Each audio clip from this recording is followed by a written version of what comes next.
Sem fé é impossível agradar a Deus, porquanto é necessário que aquele que se aproxima de Deus creia que Ele existe e aí vai receber os presentes de Deus. Galardão são presentes que Deus tem aos seus filhos. Uma marca do tempo do fim, Jesus fala em Mateus 24, verso 12, que se multiplicaria a iniquidade e o amor se esfriaria de quase todos. E nós vivemos nesse tempo onde o amor tem se esfriado. É uma luta que você tem, uma luta que eu tenho, que nós temos em nosso coração, em nossa vida, sobre a frieza, a indiferença, porque o que se opõe, o que é contrário ao amor de Deus não é o ódio, mas é a indiferença. E isso é a marca do tempo do fim. O egoísmo leva à indiferença. O egoísmo, a auto-idolatria, a busca dos prazeres, destrói o amor de Deus em nosso coração. Então, nós temos um grande desafio. Jesus, ele fala assim, quando ele voltar, será que vai achar fé na terra? Por quê? Porque seria realmente o tempo onde o amor se esfriaria e não teria mesmo fé na terra. Então a gente precisa cuidar da nossa fé, orar pela nossa alma, para que essa frieza que está no mundo não atinja o nosso coração, porque quando fala da apostasia, fala não do mundo. A desistência da fé é a marca da igreja dos últimos dias. Então, se nós estamos vivendo nos últimos dias, estamos vivendo num tempo onde cada um é atacado à sua fé. Por isso eu quis ler esse texto e também essa música que fala exatamente desse texto, de uma pessoa que sem fé está pisando num chão que não existe, está tateando no escuro e sempre está perdido e nunca encontra razão e sentido para a sua vida. A fé é a porta da ação de Deus, da vida de Deus, do plano de Deus, da obra de Deus em nós. Em Marcos capítulo 2 tem 4 homens que conduzem um coxo até Jesus. Havia uma multidão enorme, não tinha como eles chegarem até Jesus.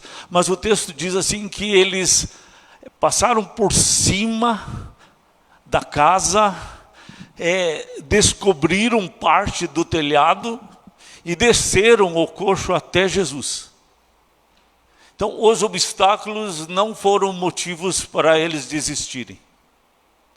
Eles foram criativos. Jesus olha para eles e diz o texto assim, Marcos capítulo 2, Jesus diz assim, vocês têm fé. E vendo-lhes a fé, curou aquele homem. Então a fé é a porta. A fé é o meio pelo qual você se chega a Deus, porque ele diz assim, aquele que crê precisa se aproximar de Deus. Aquele que crê não pode ficar longe de Deus. A casa de Marta e Maria, de Lázaro, lá em Betânia, sempre estava aberta para Jesus e os seus discípulos. Lá Jesus comia, lá Jesus ensinava, lá Jesus dormia, lá Jesus acampava. Mas quantas casas tinha ao redor? Quantas outras casas que Jesus não foi? Porque eles não tinham tempo para Jesus. Não, eles eram tão ocupados que nem sabiam que o Criador do céu e da terra estava visitando aquela cidade.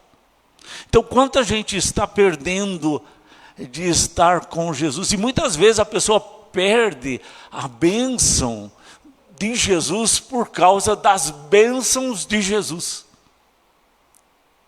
Quanta gente perde da presença de Jesus por causa das bênçãos que Ele dá. Quantas vezes a gente fala assim, buscar em primeiro lugar o reino de Deus, e aí quando vem a parte e as outras coisas vos serão acrescentadas, fala com veemência. Por quê? Porque a gente é avarento, porque a gente valoriza o material. Jesus ele fala assim que os pastores da época, no tempo dos judeus, ele chama esses pastores de avarentos, porque eles davam valor ao dinheiro.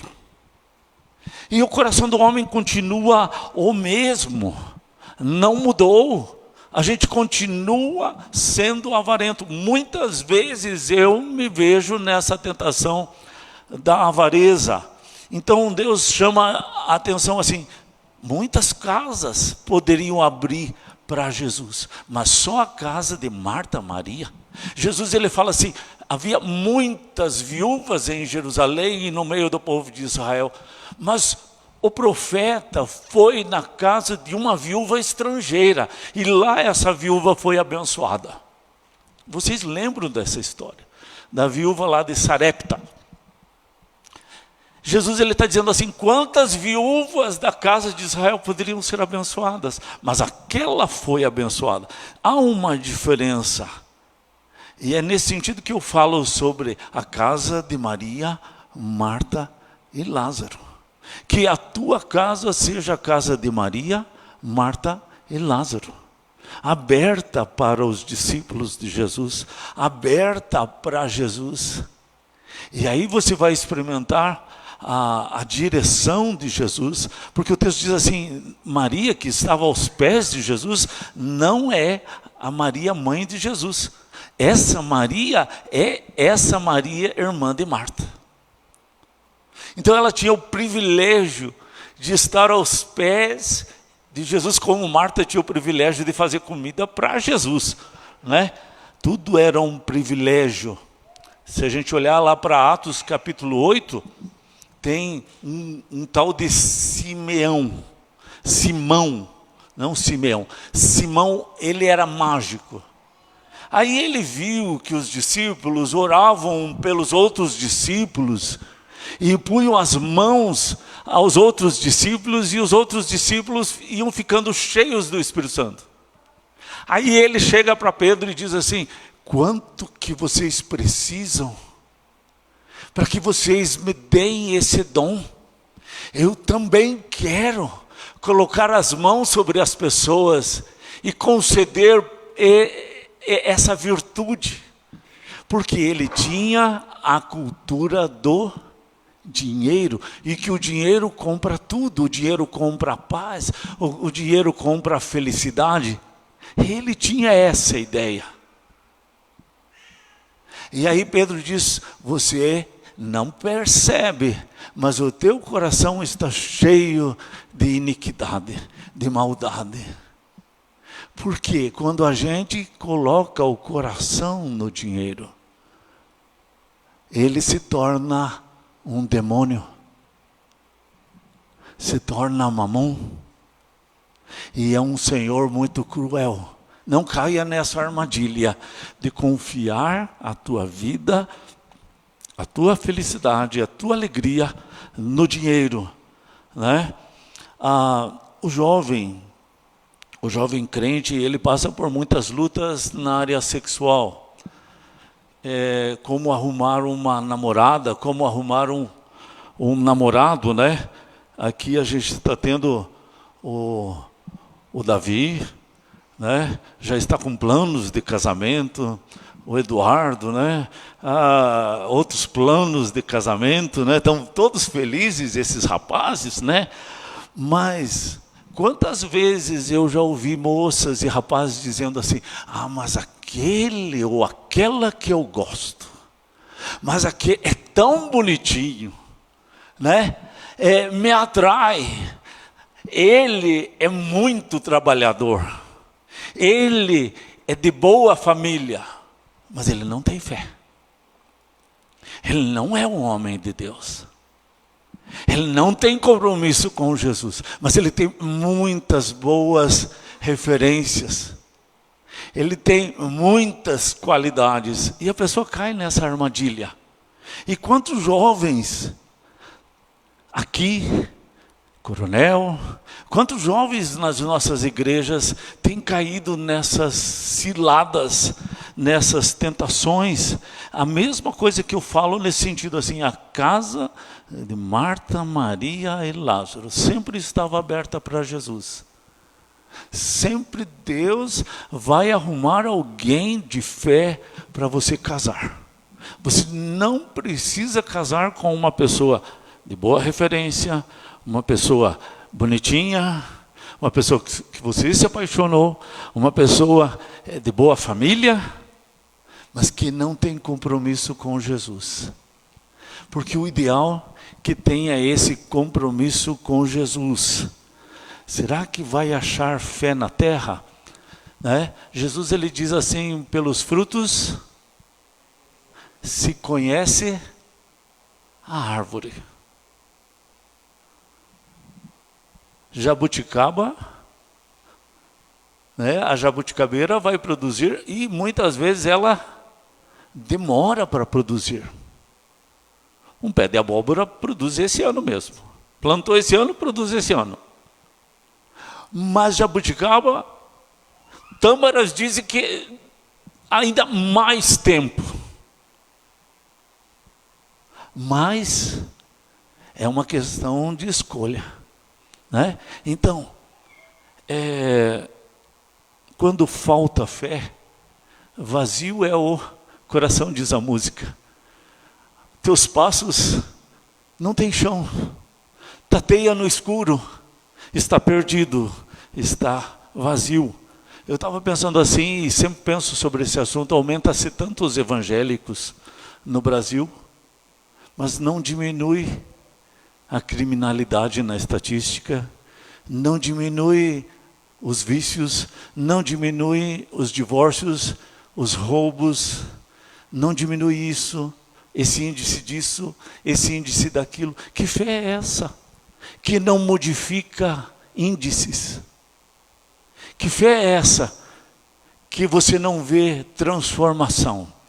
Jesus diz em João 3, ninguém vai entrar no céu sem nascer de novo. Uma fé vazia não vai levar ao céu.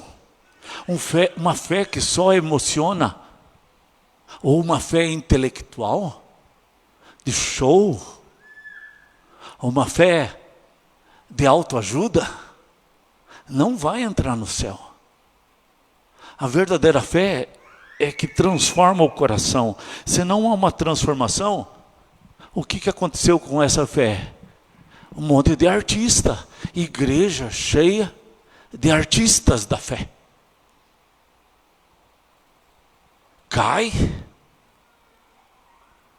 no espírito, mas continua fazendo trambicagem, continua amando dinheiro, continua sendo infiel em casa.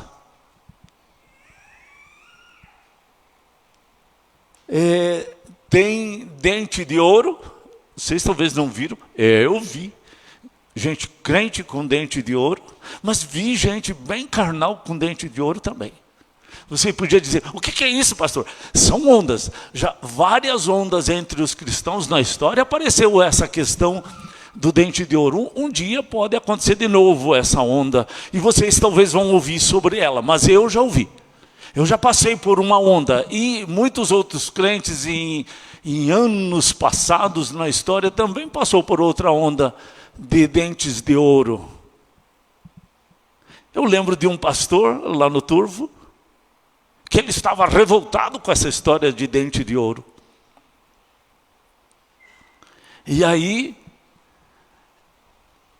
de repente, a boca dele começou a ter um gostinho diferente. Ele foi ver no espelho, tinha dente de ouro. Um irmão da igreja também, lá presbiteriano, muito tradicional, dente de ouro não existe. E foi conversar com o pastor por causa daquela história de dente de ouro. Quando chegou na porteira, para abrir a porteira e passar o carro, sentiu o gosto estranho na boca. Era um tal de dente de ouro. Também eu conheci gente que teve dente de ouro E daí era exatamente no lugar que estava havendo uma restauração. Aí o dentista teve que tirar a restauração, foi o dente de ouro fora. Não sei o que é aquilo. Também não ouvi falar. Depois ele tem que fazer a parte nova que ele estava colocando, teve que colocar. Então, há muitas coisas estranhas que acontecem e que a gente procura depositar a nossa confiança nessas coisas como se fosse fé. A gente precisa de amuleto como se fosse fé. E Hebreus 11 ele fala assim que a fé não é isso. A fé é um firme fundamento, é sólido. Na verdadeira fé não há dúvida. A verdadeira fé é a certeza, é a plena convicção de coisas que se esperam, a plena convicção de coisas que não se veem, que Deus do nada fez todas as coisas, que Ele pode todas as coisas. Então existe falta de fé, existe falsa fé, existe falta de transformação, existe maquiagem, existe artista da fé, humor, intelectualidade, ser positivo, gritos, shows, tudo isso pode ser um tipo de fé. A pessoa diz assim, tem que ver para crer. O outro diz, tem que sentir para crer. Tudo está errado. Às vezes a religião é do sentir. Às vezes a outra religião é do ver. Eu só creio se vejo. Ou eu só creio se eu sentir. Não, eu vou lá naquela igreja, se eu sentir, Deus está lá. Se eu não sentir, Deus não está lá. É a religião do sentir. Também pode haver falta de experiência com Deus, de relacionamento, porque na verdade Deus é um Deus de relacionamento, onde você é amigo de Deus. Abraão foi chamado amigo de Deus. Esses dias atrás nós pregamos o texto lá de Corinto que diz assim, você é templo do Espírito Santo. Esse lugar é uma construção, mas a casa de Deus somos nós. A casa de Deus é o povo de Deus. É templo do Espírito Santo. Aonde você vai? Aqui, lá fora, em casa. Como aquela mulher que disse assim, quando alguém elogiou, mas o teu marido é muito legal. O teu marido é muito homem de fé. E era um diácono. E ela disse, mas lá em casa ele não é tão espiritual como é na igreja. Na igreja ele é muito espiritual, mas lá em casa ele é carnal. Porque às vezes a pessoa consegue maquiar a sua fé. Então, a gente precisa ter experiência. Paulo ele diz assim, eu sei em quem tenho crido. Você precisa experimentar Jesus no dia a dia. Viver Jesus. Não é eu sei intelectual. Não é eu sinto eu sinto no coração. É eu sei porque eu experimento Jesus.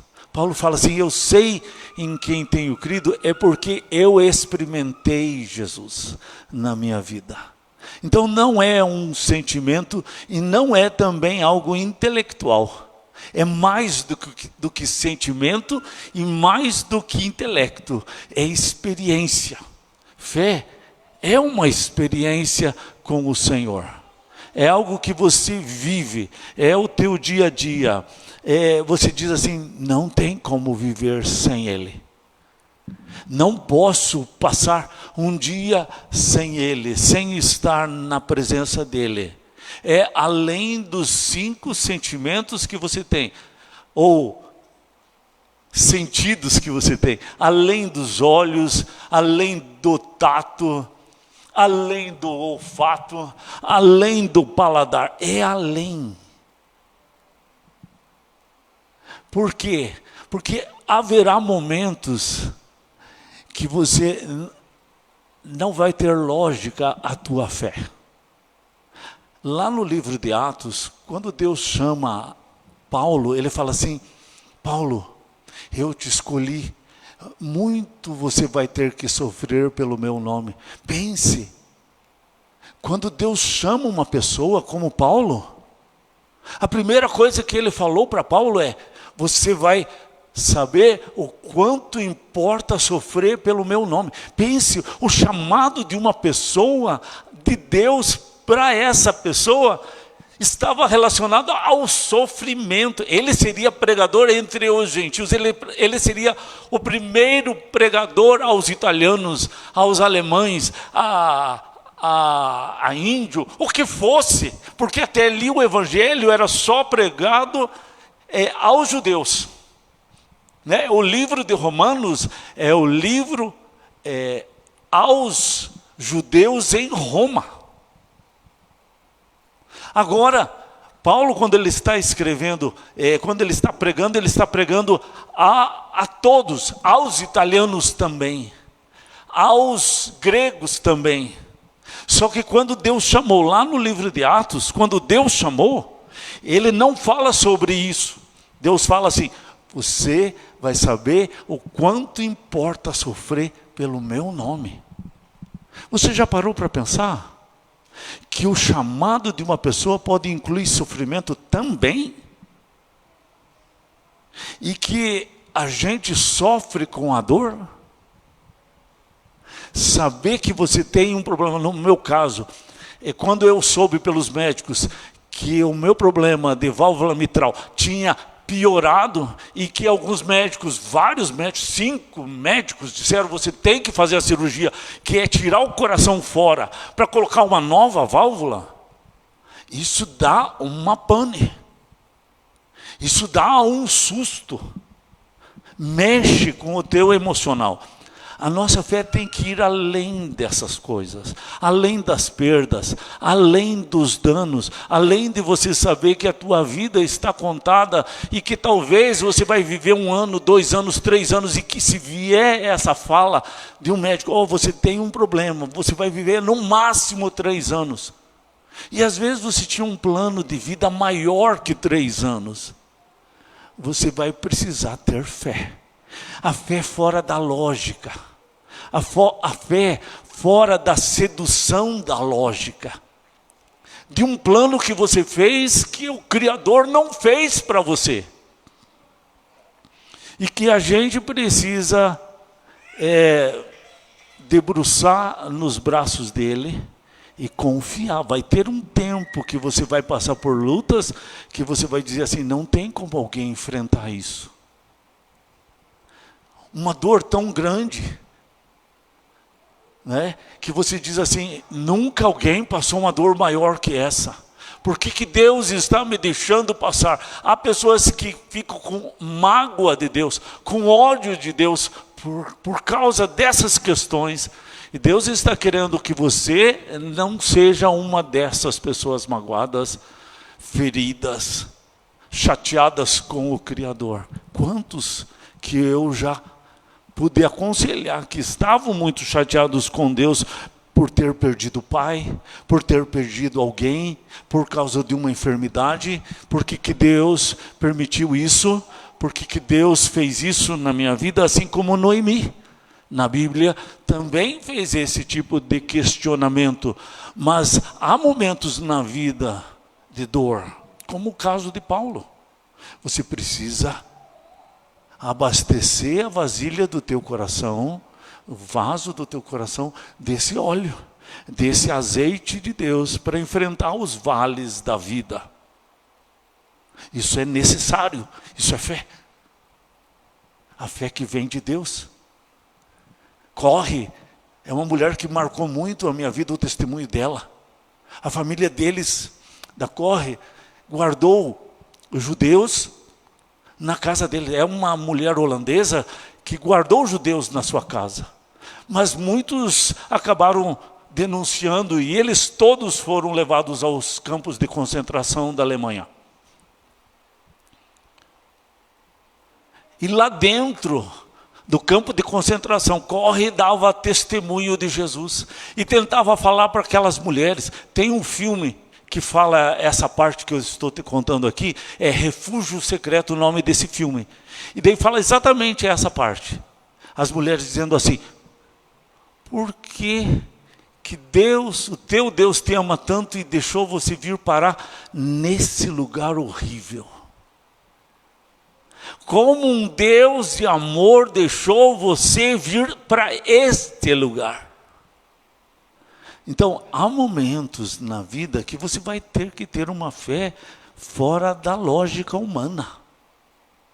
A fé é um presente de Deus. A fé é um milagre de Deus. Não é uma coisa mística. Não é apenas uma coisa assim, fora. É algo de Deus dentro do teu coração. Que Ele vai produzir isso pela palavra. Você medita na palavra de Deus e Deus vai gerando a fé no teu coração. Essa verdadeira fé. Então você precisa. Ela disse: eu não sei porque Deus permitiu isso. Mas eu sei que Deus permitiu que o seu filho morresse numa cruz no meu lugar. E eu também não sei porque Ele deixou o seu filho morrer, mas eu sei que Ele deixou. E se Ele não morresse por mim, eu não teria esse amor por vocês aqui. E eu estaria brava, eu estaria rancorosa, eu estaria com raiva, eu estaria ressentida, zangada com Deus. Mas foi o amor de Deus que me alcançou. Por isso, esse amor me leva a falar do amor dele às mulheres que estavam no campo de concentração, como ela estava também. Você sabia que ela agradeceu a Deus por ter tanta pulga aonde ela estava, porque elas tinham que fazer as necessidades aonde elas dormiam, aonde elas ficavam, lá na cela delas. E ali elas defecavam, vinham as pulgas aos montões. E o guarda que abusava daquelas mulheres não vinha abusar daquelas que estavam naquela cela por causa das pulgas.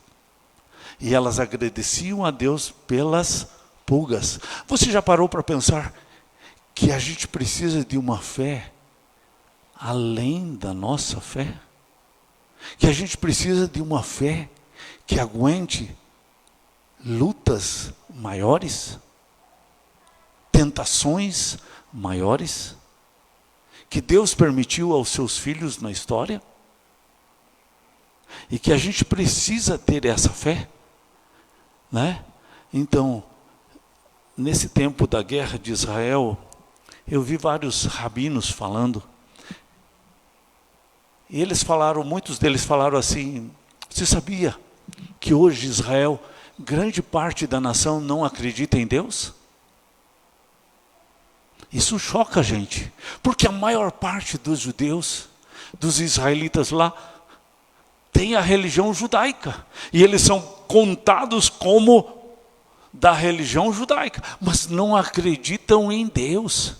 É mais fácil a pessoa acreditar na religião, porque a religião para eles é a identidade do povo de Israel, dos judeus. A religião judaica é a identidade deles, então eles têm a religião, mas eles não acreditam no Deus Criador do céu e da terra. Veja como é o nosso coração, como ele tende a endurecer e não ter fé.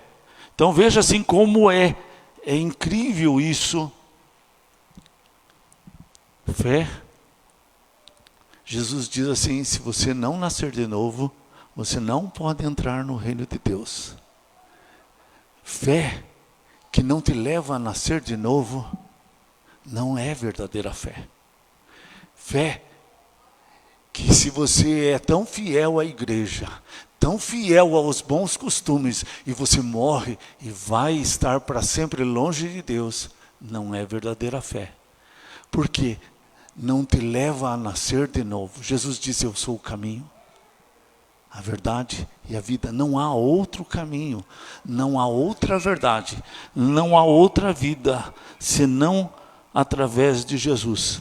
Lá em Ezequiel 36, verso 26, ele fala assim: eu vou tirar esse coração que você tem de pedra e vou colocar no teu coração, dentro de você, um novo coração, um coração de carne. Eu tiro o coração de pedra, insensível, indiferente, duro, e coloco dentro de você um coração de carne, um coração que tem o amor de Deus, porque é o coração dele que ele coloca em nosso coração.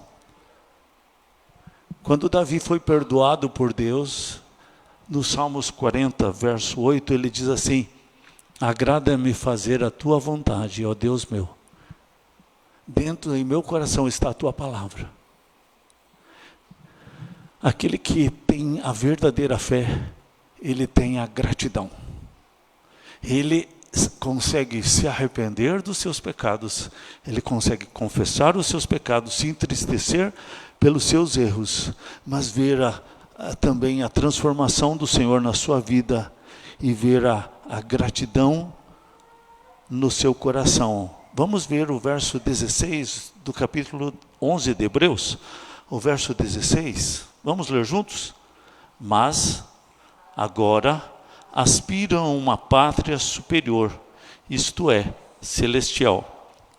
Por isso Deus não se envergonha deles, por ser chamado seu Deus, porquanto lhes preparou uma cidade. Então ele está falando de todos os homens de fé, e ele está dizendo que esses homens de fé, eles aspiram a uma pátria superior, uma pátria celestial. E Deus não se envergonha desses filhos dele, de ser chamado o Deus deles, porquanto lhes preparou uma cidade.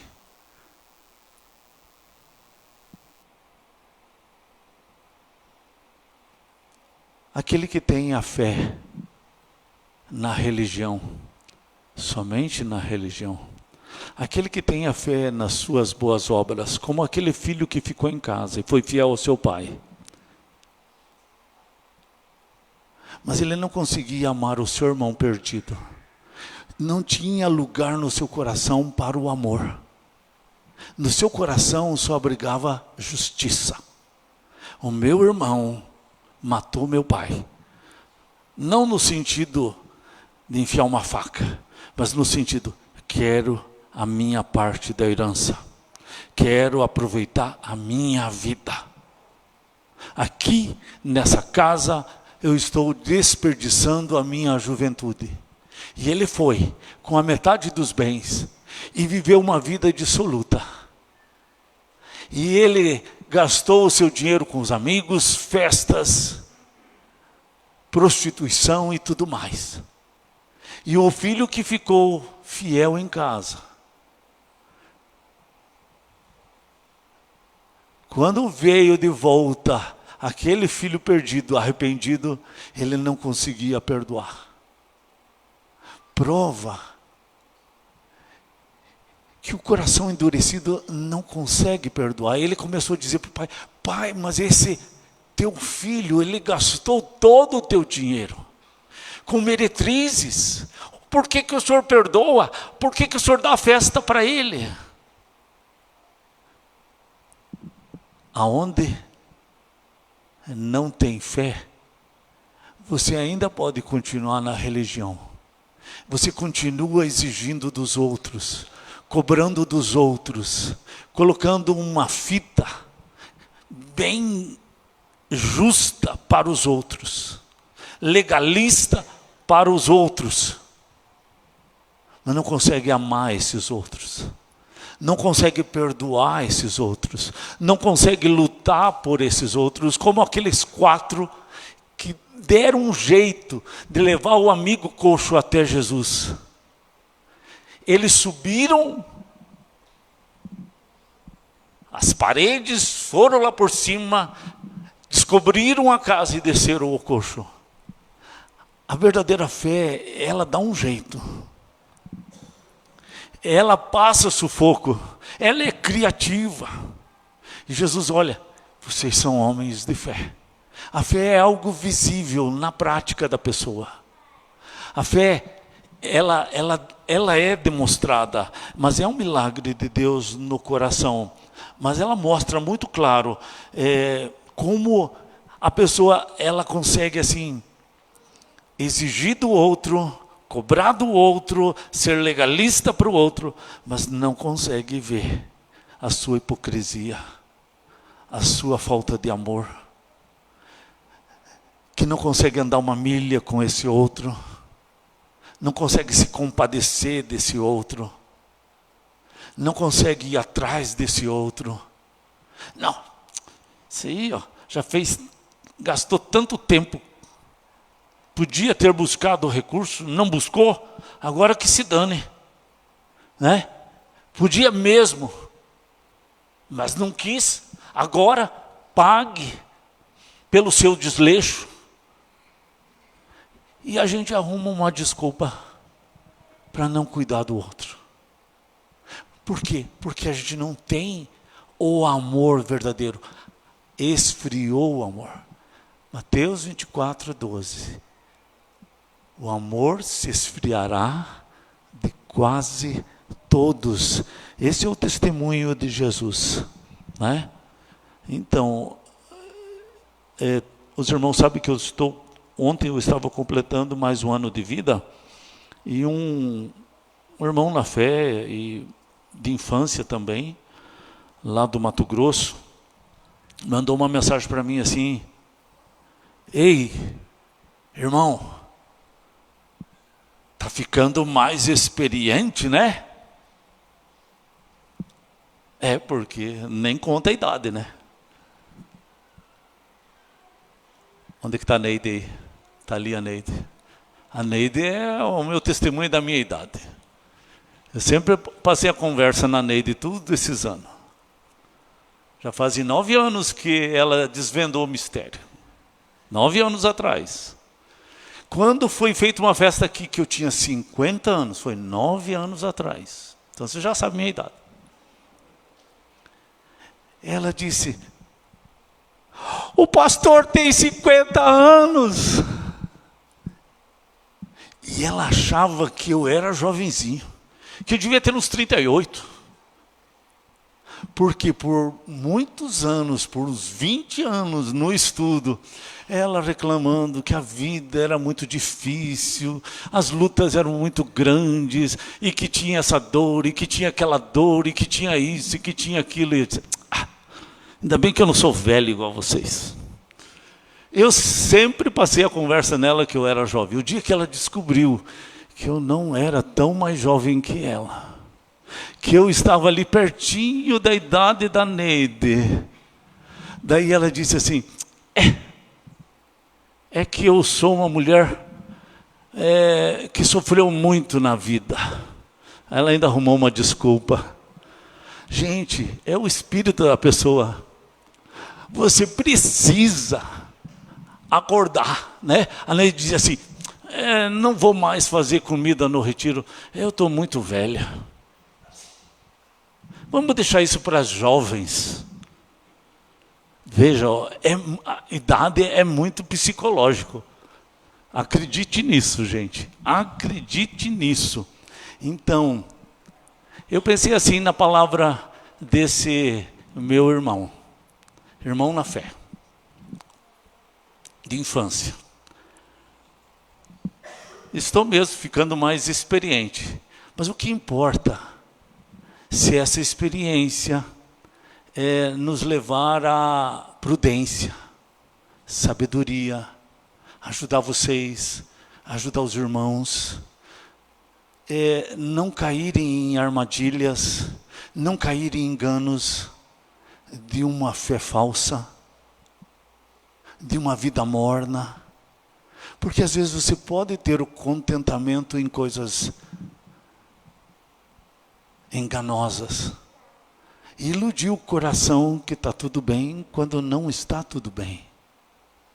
Então, que Deus assim me dê sabedoria para falar com vocês com prudência, né? As minhas irmãs, elas têm me elogiado assim, ainda bem que você descobriu o caminho de ser doce. O Marquinhos diz assim, o pastor Marcos não é mais o mesmo. Ele já foi firme, já foi um homem de Deus firme. Agora é um molenga. Minhas irmãs já dizem um pouco o contrário. Ai, que bom que você descobriu o caminho da doçura mais cedo. Porque a gente tem um zelo pelas almas e a gente, como diz a Jússi, dá nos dedos, né? Aí fica tudo sem dedo, diz a Jússi sempre falava, fiquei sem dedo, fiquei sem dedo, fiquei sem dedo, né? Porque só levava nos dedos. Era zelo, mas às vezes sem esse amor. Tinha um amor, mas tinha que ter um cuidado para não dar a martelada tão forte no dedo, né? Às vezes falta isso. Então que Deus dê essa sabedoria, que Deus dê essa prudência, né, de saber viver o dia a dia e ser testemunha, ser modelo, ser exemplo na fé, ajudar os irmãos, edificar a igreja, né? Lutar pela igreja, lutar pela vida, pela fé, né? Porque se a nossa vida for consumida pela fé dos irmãos, vale a pena. Paulo ele usa um exemplo assim como aquele boi que serviu na canga a vida inteira trabalhando. Se você for servido em favor da fé dos irmãos como esse boi, a tua luta não foi em vão. Se você correu atrás só da tua empresa, se você correu atrás dos teus prazeres, dos teus negócios, e não foi por causa da salvação de um irmão teu, então às vezes você correu em vão. Vamos orar?